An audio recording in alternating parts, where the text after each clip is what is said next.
is Jenna and today I'm going to be doing my movie and TV show wrap up for July of 2017. In July I was on uni holidays and I became a little bit of a hermit, so I'm pretty sure I watched like 14 movies. 14 movies? 13 movies, close. 13 movies and I watched 3 TV shows. Not like the full TV shows, I watched like the most recent seasons, but there was one TV show that I watched all of and it was amazing. I've been getting a little bit ahead of myself, so most of these movies are actually rewatches, so I'm not going to talk too much about them. I'm kind of going to group them together because there were reasons why I watched what I watched and vice versa. So we're going to start with the television shows that I watched this month. So the first TV show that I want to talk about is The Big Bang Theory, and in the month of July I watched series 10, which is the newest season that was out that I hadn't had a chance to watch yet. And oh my goodness, guys, it was so good. Big Bang Theory, I know a lot of people don't like it anymore because they think that it's not funny and all this sort of stuff. And I agree, there were a few seasons along the way, I think mainly around like series 8. Roughly series 8 was definitely the weakest for me. But from like series 9 and then especially with series 10, it's gotten so good. I binge watched it in like over 2 days because number one, the episode's like 30 minutes long. And number two, it was so good and so funny and I just couldn't stop watching, and I cannot recommend it to everyone enough. If you even were a fan of the original stuff at the beginning, come back, watch it with us. It's all fun, it's all good. If I was gonna give it a rating, I would give it like a 4 out of 5 because obviously there were episodes that I didn't really enjoy, but for the most part it was so good. The next TV show that I want to talk about is Good Witch. Now, Good Witch season 3 finished airing on the Hallmark channel in America a little while ago, and I thought it was gonna take forever to come onto Netflix here in Australia, but it didn't. And I saw it and I messaged my friend immediately and was like, oh my god, Good Witch season 3 is on Netflix. So I watched it. I didn't watch it as fast as I thought that I would. Normally I can binge watch it, but I just couldn't for some reason this time. But it was still really good and I loved it. And Sam and Cassie are finally together. And that's all I wanted from like series 1 and 2. I just wanted them together and now they finally are. And it just makes me really happy. Every time I think of it, I'm like, oh, happy place. And I just found out that Good Witch got picked up for a series 4, which is amazing. And I'm really looking forward to that very, very much. So I would give series 3 probably, yeah, 4 out of 5 stars for the same reason that I really did enjoy it. It was a lot of fun. I love these characters. These stories are so much fun, but there were a few episodes that I was like, And also the fact that I couldn't just binge watch it, which I normally could. It wasn't that it was a weak season, just wasn't the strongest season for me. And then the last TV show that I want to talk about with you guys is Outlander. I finally watched Outlander and it was amazing. Oh, I don't know why I waited so long, guys. It's so good. If you haven't watched it, I highly recommend it. Go watch it like right now. Now. It's so good. So basically how this all came about was my friend and I, we met at the beginning of last year because she goes to uni with me, and we started talking about Outlander and I sort of said, yeah, you know, I really want to see it. She goes, oh, well, you'll have to come down in the holidays so we can binge watch it. And I went, yeah, let's do it. We didn't do it until a year and a half later, and that just happened to be this past one. It was only 2 weeks ago that I watched it. I went down and we watched the 29.5-hour 2 seasons in a 48-hour period. It was so bad. Okay, so I got there at like 11:30 on Tuesday in the morning. We finished season 1 at like 3:30 that night. Got up the next morning, 11 o'clock, started season 2, finished it at like 1 o'clock that morning. I went through such an emotional roller coaster over those 2 days.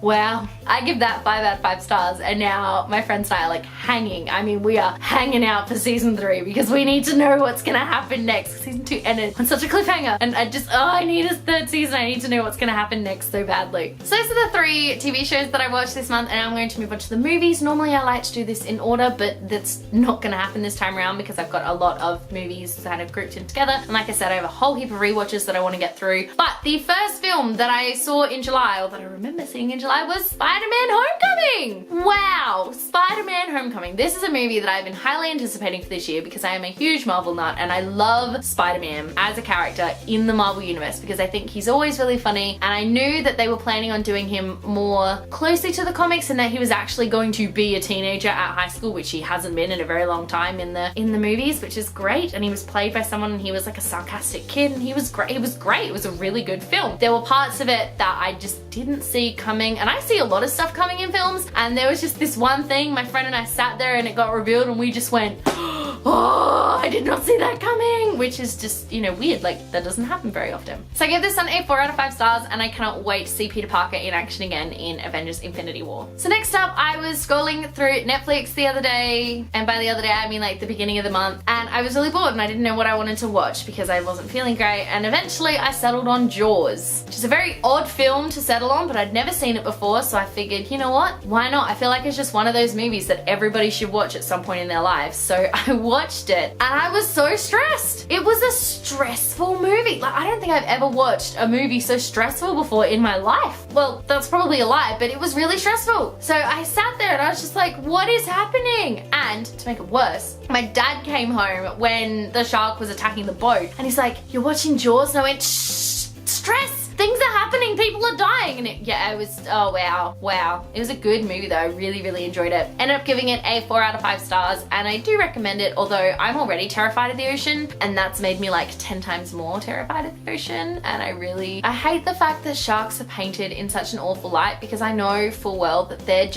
just their nature, that's just who they are. If we just stay out of their oceans, because they are their oceans, if we just stay out of them, then they can't attack us and everything will be fine. So PSA, stay out of the ocean. I then had a couple of rewatches. So first up, I rewatched Pete's Dragon, the 2016 version. Not going to go too much into my thoughts on this one because I did do a full spoiler-free review, which I will leave link in the description box below if you wanted to check it out. My rating and my thoughts on that one have not changed. It's such a lovely little film and I really highly recommend it. And once again, I do not recommend the 1970s version because that movie is whacked and just should never see the light of day again. I also managed to rewatch Enchanted, which is amazing. I love it. 5 out of 5 stars from me for that film. It's just such a fun, like really uplifting sort of story. I love the love in that movie. The songs are great, and I don't know, you know how sometimes you just kind of get this like nostalgia, like you really want to rewatch a film from your childhood? I had that this month with a lot of the movies that you're gonna see on this list, and Enchanted just happened to be one of them. So if for whatever reason you haven't found a chance to see Enchanted in your life, it's been out for many years. It's been out for 10 years. It's been out for 10 years. Oh my god, it came out in 2007. It's been out, wow.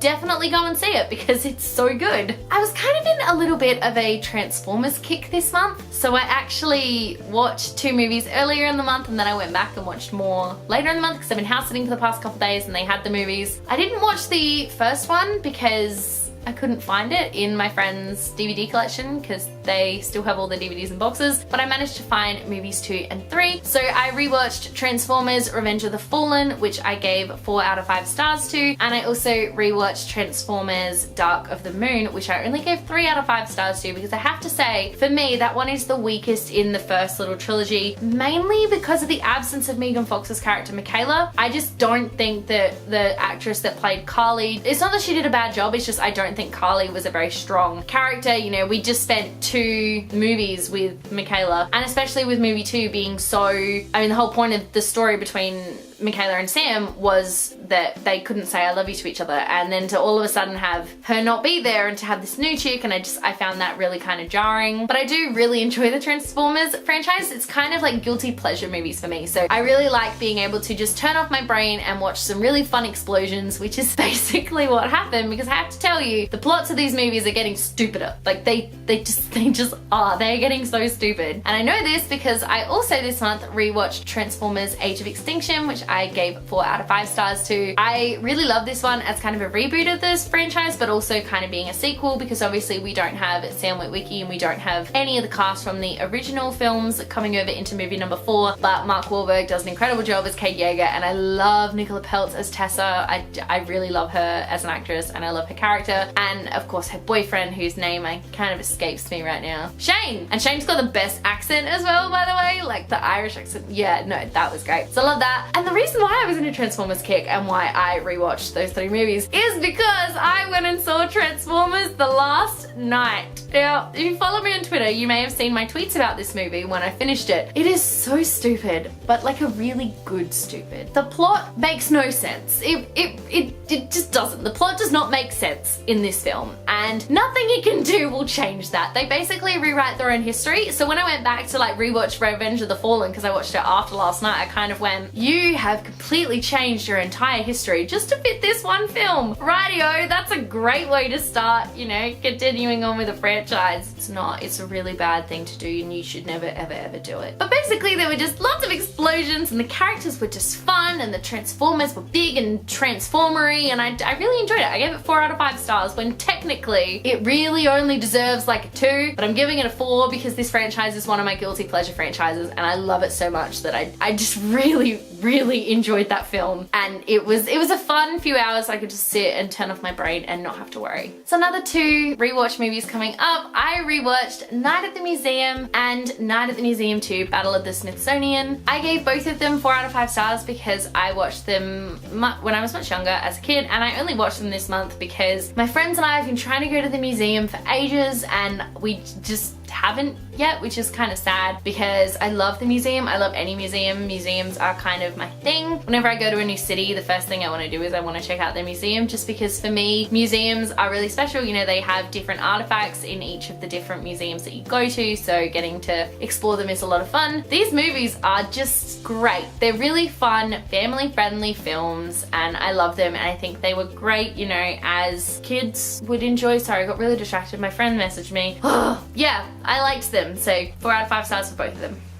So the next film is again a rewatch movie, but I rewatched it in preparation for the sequel which came out this month. So I rewatched Disney's Descendants. I gave it 5 out of 5 stars. I am a huge fan of the Disney's Descendants franchise. My friend and I we overthink these movies way too much because they are children's films and shouldn't be overthought that way, but we do it anyway because they're so good, they're so much fun. So I love that. And Descendants 2, I managed to watch that this month as well because it premiered on the 21st of July. Oh, it was so good. It was so much better than I thought it was going to be for a sequel. I didn't really know what to expect, and then it came out and I just watched it and was like, oh my god, this is amazing! And I loved it. So that one got 5 out of 5 stars from me as well. I am actually going to be rewatching the films with my friends on Saturday night, which is really exciting, and I've been learning all the words. And then the last film that I watched this month was actually for my university degree. This semester I am doing a film course. So I watched a movie called Goodbye Lenin. It was a German film which was set just a few months after the fall of the Berlin Wall and the integration of West Germany into East Germany. I have to say that I'm not a huge history buff, so I actually didn't know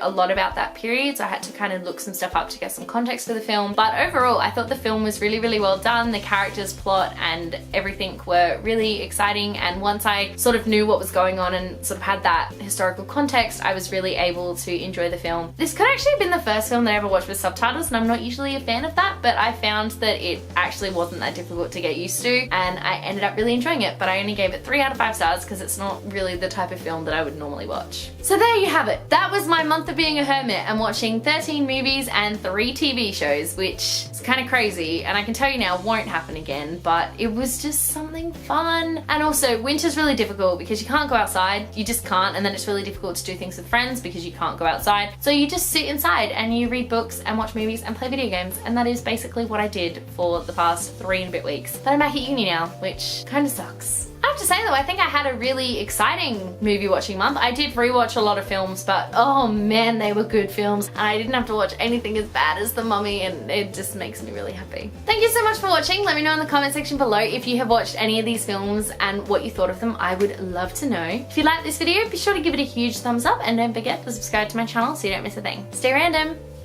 Bye.